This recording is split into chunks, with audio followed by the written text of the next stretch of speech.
جیسا کہ آپ کے علم میں ہے کہ خبر واحد کی جو تیسری تقسیم ہوئی تھی قوت ضعف کے اعتبار سے، اس لحاظ سے حدیث کی دو قسمیں، خبر واحد کی دو قسمیں بنی تھی، مقبول اور مردود۔ مقبول کی تمام اقسام مع ان کے تعریفات، شرائط اور احکام کے گزشتہ اسباق میں ہم پڑھ چکے ہیں۔ اب ہم اس سبق میں مردود کے احکام کو پڑھیں گے۔ سب سے پہلے حدیث مردود کی تعریف۔ حدیث مردود اس حدیث کو کہتے ہیں جس کے راوی کا سچا ہونا غالب نہ ہو، یا تو یہ کہ سچا ہو ہی نہیں، یا اگر سچا بھی ہو تو غالب گمان یہ ہے کہ وہ سچا نہیں ہے، تو ایسی صورت میں ہم ایسی حدیث کو حدیث مردود کہتے ہیں، یعنی غیر مقبول۔ اب آئیے حدیث مردود یا حدیث غیر مقبول کی اقسام کو سمجھتے ہیں۔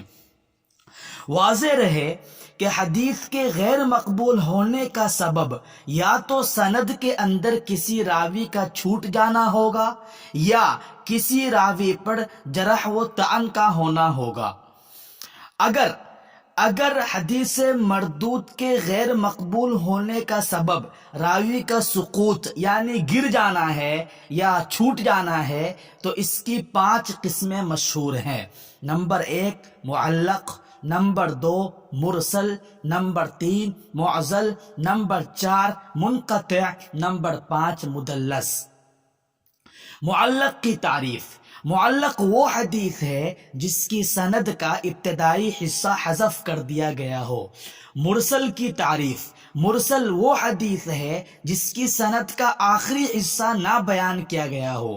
اگر ثقہ راوی حدیث کو مرسل نقل کرے تو جمہور کے نزدیک وہ حدیث مقبول ہے، اور جو غیر ثقہ مرسل نقل کرے تو عند الجمہور غیر مقبول ہے۔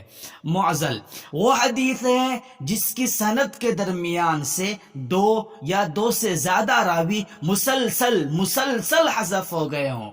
منقطع کی تعریف۔ وہ حدیث ہے جس کی سند کے درمیان سے صرف ایک راوی حذف ہوا ہو، یا چند راوی حذف ہوئے ہوں مگر مسلسل نہ ہوئے ہوں بلکہ الگ الگ مقام سے حذف ہوئے ہوں۔ مدلس وہ حدیث ہے جس کے راوی کی یہ عادت رہی ہو کہ وہ اپنے شیخ یا شیخ کے شیخ کا نام چھپا لیتا ہو۔ اب ان پانچوں قسموں کی جو ضد ہے اسے حدیث متصل و مسند کہتے ہیں۔ یعنی یوں کہیے کہ اگر سند میں کوئی راوی ساقط نہ ہو تو وہ حدیث متصل ہے، اور جب ایسی حدیث کی نسبت جناب رسول کریم صلی اللہ علیہ وسلم کی ذات گرامی کی جانب کی جاتی ہو تو وہ حدیث مسند کہلائے گی۔ اب رہی بات یہ کہ حدیث کے راویوں پر جرح و طعن کیا گیا ہو تو اس کی کتنی قسمیں بنتی ہیں اور طعن کے کیا کیا اسباب ہیں، انشاءاللہ اگلے سبق میں اس کو مکمل وضاحت کے ساتھ بیان کیا جائے گا۔